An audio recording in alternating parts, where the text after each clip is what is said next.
Olá, agora eu vou falar um pouco sobre gerenciamento de energia, ainda sobre dispositivos de entrada e saída. Primeiramente, o sistema operacional ele também tem seu papel ali no que diz respeito ao consumo de energia. Por exemplo, ali o ENIAC, ele era um computador que ele tinha 18 mil válvulas e consumia cerca de 140 mil watts de energia, e gerava grandes contas de energia. Com o surgimento do transistor, fez esse consumo de energia cair. É, computador pessoal geralmente ele tem 200 watts de suprimento e 85% de eficiência, sendo que 15% ali perde para o calor. Computadores movidos a bateria. As baterias elas não conseguem conter carga suficiente para durar muito tempo. Geralmente ele dura questão de horas. Fazer o computador usar menos energia para a bateria durar mais é o que dá para ser feito, porque não dá para colocar uma super bateria ali no notebook para durar 2 dias, 3 dias. E o sistema operacional ele tem ali um papel fundamental nisso. Existem duas abordagens gerais para reduzir o consumo de energia. O sistema operacional ele desliga partes do computador que não estão sendo usadas. O programa aplicativo ele pode usar menos energia também. As baterias elas vêm em dois tipos, descartáveis e recarregáveis. As descartáveis elas são usadas para executar dispositivos de mão e não possuem energia suficiente para suprir notebooks. A recarregável ela consegue suprir um notebook por algumas horas. As baterias de níquel, cádmio é um exemplo. As baterias de íon de lítio são ainda melhores, pois podem ser recarregadas sem descarregar completamente. Conservar a bateria envolve projetar a CPU, memória e dispositivos de entrada e saída para ter vários estados: ligado, dormindo, hibernado e desligado. Cabe ao sistema operacional aí gerenciar essas transições de estado.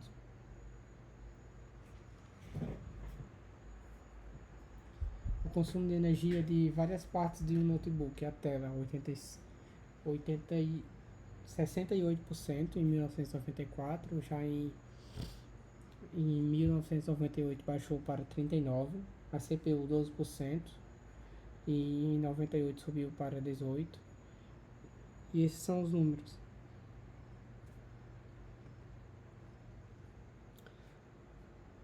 É, Como falamos antes, o sistema operacional ele tem um papel fundamental aí nesse consumo de energia. Ele controla dispositivos e tem que decidir quando ligar, quando desligar esse dispositivo e depois quando ligar. Meio que tem que encontrar algoritmos e heurísticas que deixam o sistema operacional ele tomar ali boas decisões a respeito do que ligar e quando, do que desligar e quando desligar. Monitor. É, Muitos sistemas operacionais eles tentam poupar energia desligando o monitor quando não há atividade por uma quantidade de minutos. O desligamento é um estado de dormência que pode ser regenerado da RAM de vídeo. A melhoria possível por Flynn e Satyanarayana, o monitor ele deveria constituir um determinado número de zonas que podem ser desligadas e ligadas de forma independente. A figura 5.41 ela tem as linhas com zonas traçajadas. Consiste em iluminar as zonas de acordo com o cursor. Basicamente, se tem a janela 1 e 2, se o cursor está na janela 2 e foca naquela janela, aquela ali ela deve estar mais iluminada do que a janela 1. Esse é o objetivo. Agora sobre disco rígido. Ele consome bastante energia para manter o disco girando. Geralmente notebooks eles param de girar o disco quando ele está ocioso ali por um tempo. Mas reiniciar o disco consome uma energia considerável também. A maioria dos sistemas é conservadora e para o disco somente após alguns segundos de inatividade. Outra maneira de poupar energia é ter um cache disco na RAM, pois evita ativar o disco que está ocioso. Sobre CPU, o software ele pode colocar a CPU para dormir e diminuir a voltagem da CPU, fazer consumir menos energia, mas isso diminui o desempenho da CPU.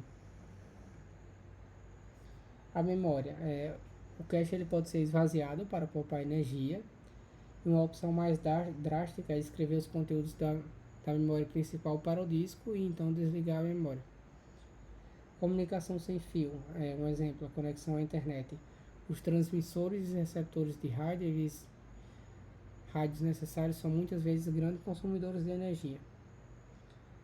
Gerenciamento térmico ali de um computador. A CPU elas ficam extremamente quentes e PCs de mesa geralmente eles possuem ventiladores ou coolers ali para diminuir essa temperatura.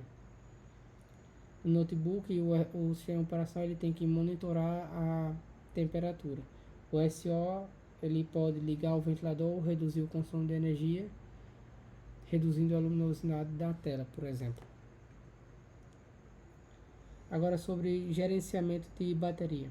Os dispositivos móveis usam baterias inteligentes agora, que podem comunicar-se com o sistema operacional.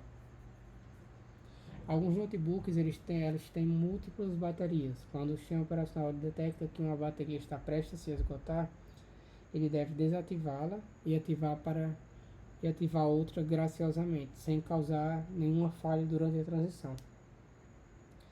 Quando a bateria final está nas suas últimas forças, cabe ao sistema operacional ali avisar o usuário e então provocar um desligamento. Interface do drive. O sistema operacional ele possui uma interface avançada de configuração e energia. O sistema operacional ele pode enviar qualquer comando para o drive requisitando informações sobre as capacidades dos seus dispositivos e seus estados atuais. Questões dos programas aplicativos. Dá para dizer aos programas para usarem menos energia e tipicamente essas informações é passada adiante quando a carga da bateria está abaixo de algum limiar, tipo quando chega a 20%, 10%.